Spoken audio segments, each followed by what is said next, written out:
Estamos de vuelta, oyentes de Radio Visión Maravic 650. Gracias por estar en sintonía a través del dial 650 en amplitud modulada, como de igual manera a través de la página de Facebook, de YouTube, de la www.radiovisionmaravic.com. Gracias, mil gracias por acompañarnos. 8:32. Así es, ya tenemos a nuestra siguiente entrevistada.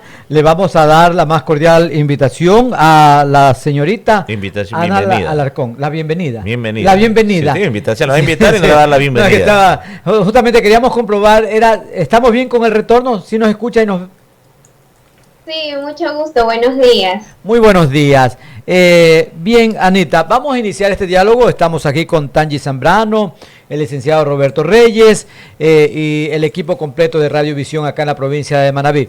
Un tema muy importante y vamos a escucharle a usted desde el punto de vista, porque el tema de Yasuní es un tema que se lo ha venido tratando desde hace algunos años, donde inclusive hubo varios intentos de que esta consulta popular que se realizó en las últimas elecciones se la hubiese hecho con mucho tiempo anterior. Pero bueno, ya está. Algunos dicen que cuando se la incluyó, el presidente Lasso nunca pensó que iba a tener esa respuesta, más bien pensaba que iba a estar a su favor, que el ecuatoriano iba a pronunciarse que sí quería que se extrayera el petróleo. Ahora, esa es la perspectiva tras la respuesta, tras obtener el resultado. Pero en los actuales momentos nos encontramos en circunstancias muy difíciles en la parte económica, donde se barajan varias alternativas e inclusive que haya una moratoria de un año más para que se traiga ese petróleo y que esos recursos vayan a una inversión específica que es la seguridad. Queremos escuchar su opinión sobre este tema y que los manavitas ecuatorianos podamos tener una visión más clara entre la defensa de la parte ecológica y también la circunstancia actual del país. Listo, primero agradecer por el espacio, realmente me parece que son espacios necesarios y también ampliar la perspectiva de cómo se está percibiendo esta situación de crisis que estamos atravesando y de cómo en nombre de la seguridad de todos, todas y todes nos están metiendo el pico en el ojo, ¿no? ¿Por qué? Porque ya sabemos que el Yasuní Tete es una de las zonas más biodiversas del planeta y siempre en una crisis o a través del miedo, como soy psicóloga también puedo analizar esta situación, ¿no? Como que a través del miedo es una herramienta súper funcional para estas agendas explotables siempre a las poblaciones femeninas. Entonces, ¿con esto qué quiero decir? Siempre en una sociedad patriarcal y capitalista, los derechos que son más fácil de retroceder, explotables y vulnerados son los derechos de las feminidades o de las personas que habitan y de los seres no humanos que habitan la feminidad. Entonces, siempre en una crisis y a través del miedo, en nombre de la seguridad de todas las personas, es que nos pintan esta como una alternativa. Pero ¿por qué poner el foco en el recurso natural, en la naturaleza, en la tierra y el sacrificio de los animales y de las personas que habitan en el Yasuní y no poner el ojo en la deuda, en la evasión de impuestos que tienen las personas más ricas del Ecuador, ¿no? ¿Y por qué estas personas se indemnizan a no cumplir o a no pagar esta deuda y tienen que ser o el pueblo o la naturaleza explotable o que se explote para pagar lo del conflicto armado interno, ¿no? Entonces, aquí vemos como un escenario, un panorama bastante, me parece a mí, analizado desde el miedo, desde poner un ultimátum sobre nuestro escenario político para decirnos que por este conflicto que estamos viviendo y atravesando es súper necesario, es sí o sí, no hay otra alternativa para poder costear el conflicto, para poder costear la deuda que tiene el Ecuador y así nosotras como decir, tenemos este miedo, no hay otra alternativa, entonces perfecto. Sí, que se explote, ¿no? Perfecto, Ana, vamos a ir como encapsulando ciertos aspectos y también viendo un poco la teoría y sobre todo de quienes defienden y quienes están al otro lado de la vereda. Por ejemplo, hay que reconocer, yo soy un ambientalista, a mí me gusta respetar la naturaleza, pero hay otros ambientalistas que nunca han sembrado en su patio, en cualquier lugar, ni siquiera una matita de ruda. Entonces, no, como que ahí quedan ciertas dudas. Ahora, si ustedes, y bueno, yo creo que todos defendemos la naturaleza, aquí hay dos aspectos. Muchos inclusive desconocemos qué es lo que está sucediendo allá. Una consulta, ¿usted ha estado en algún momento en el Yasuní? En el Yasuní, no, he estado en la zona en ciertas provincias de la Amazonía, pero no en el Yasuní. Perfecto. Ahora, imaginariamente sabemos lo que cuando hay invasión, ya sea de personas que quieren formar ciertos territorios, construyen y destruyen la naturaleza. Pero al mismo tiempo tenemos la otra situación, que es la necesidad de que se financie una guerra que podría ser mucho más letal de lo que está ocurriendo allá. Otro aspecto, y yo tampoco he ido, le confieso aquello, pero también he estado en la cercanía, pero tengo familiares que trabajan dentro de allí y tengo amigos, parientes que tienen vinculación con estas comunidades y ellos explican que, si bien es cierto, en un principio se oponían a que ingresaran pues estas empresas extractoras de petróleo, pero luego cuando demostraron que se estaban haciendo las cosas no podemos decir de manera correcta, pero sí tomando todas las medidas preventivas y que ese impacto fue mitigado o ha sido mínimo.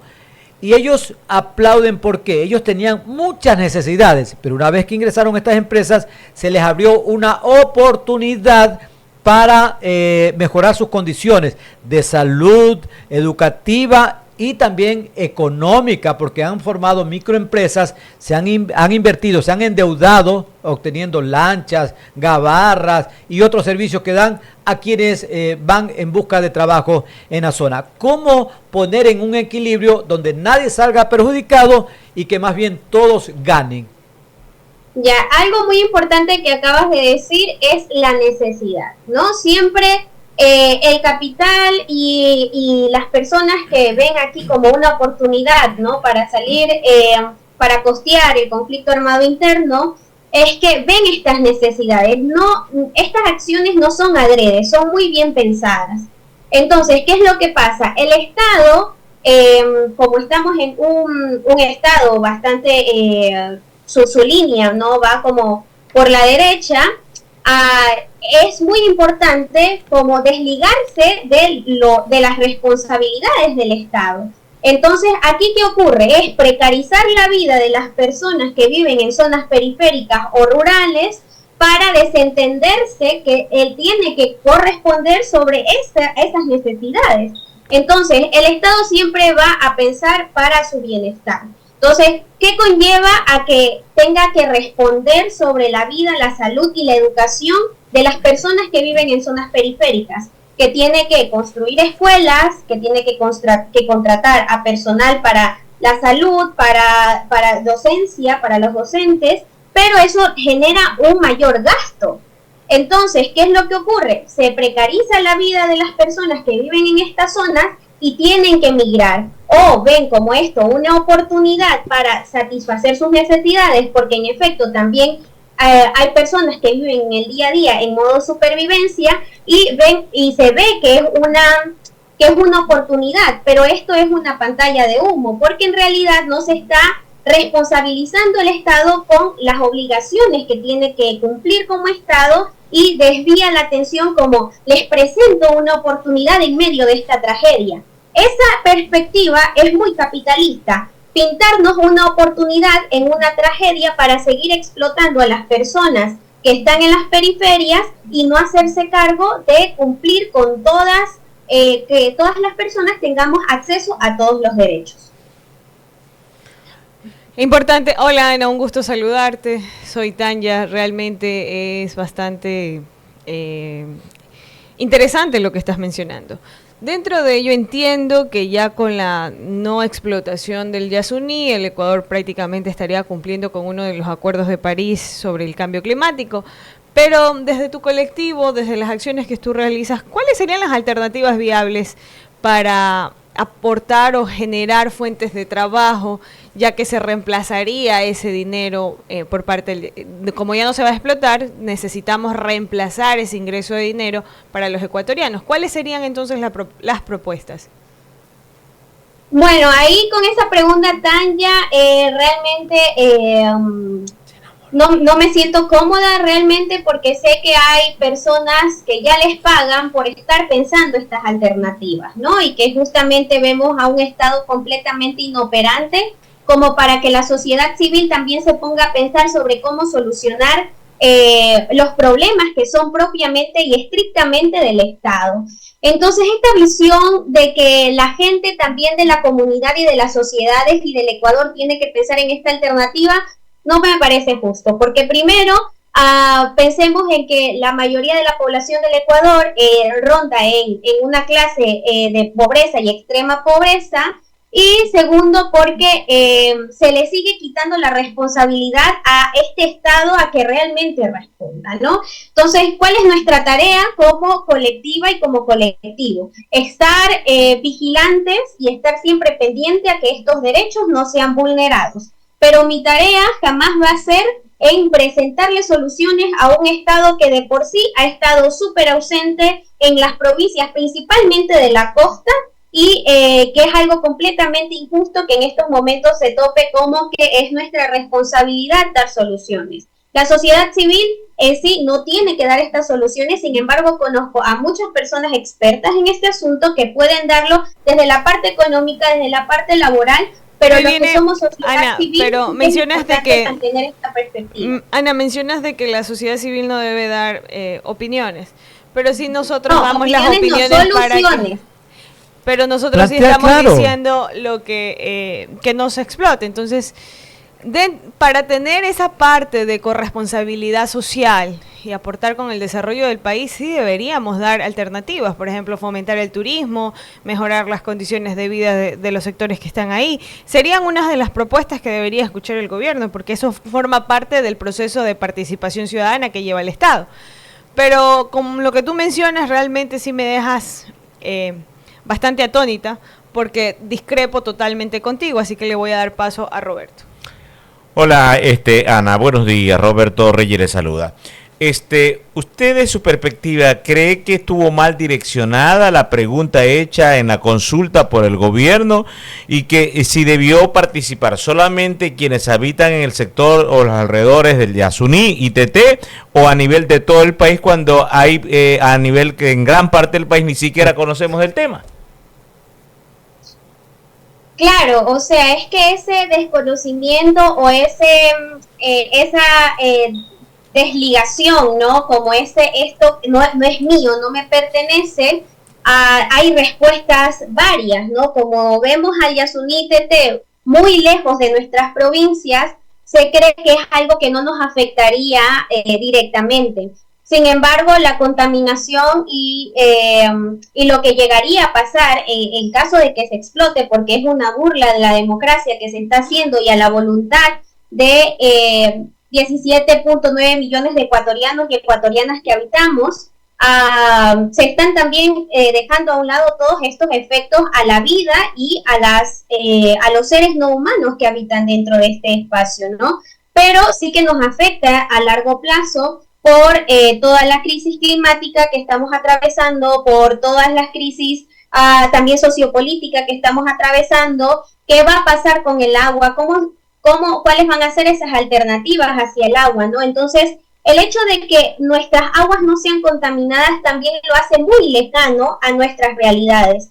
Pero aquí el foco tiene que seguir siendo, ¿no?, hacia el Estado, que está haciendo caso omiso a todo un proceso y a 60 millones que le cuesta a los ecuatorianos y ecuatorianas hacer este tipo de consultas, y tras eso también pintarnos o aumentarnos otra consulta más, ¿no?, como esta última propuesta que nos han hecho en este último periodo de gobierno. Entonces, ¿por qué seguir endeudándonos con algo que no es necesario, con algo que ya está establecido? Pero repito lo que dije en un inicio, ¿no? Es como un escenario súper bien planificado para meternos como a través del miedo de que estas alternativas son sumamente necesarias para para la seguridad de todos. Perfecto. Bueno, sabemos que todavía no comprendo cuando dice que los ciudadanos no debemos, como dice, facilitarle las soluciones al Estado o al gobierno. Primero, este gobierno apenas lleva meses y este problema se ha dado 2 meses y se ha dado con anterioridad. Pero lo que estamos viendo es que después de lo ocurrido, como que notamos que muchos ecuatorianos están razonando y dicen, no, ¿por qué voté de esa manera? Me hicieron confundir. Y sí, hay la posibilidad de que en esta consulta popular que está preparando el gobierno nacional, envía nuevamente la pregunta y dice, ¿está de acuerdo que se prolongue o se reactive o se siga continuando con la explotación del petróleo en el Yasuní? ¿Está de acuerdo? ¿Sí o no? Es decir, una pregunta más cerrada donde todos la entendamos y podamos responder.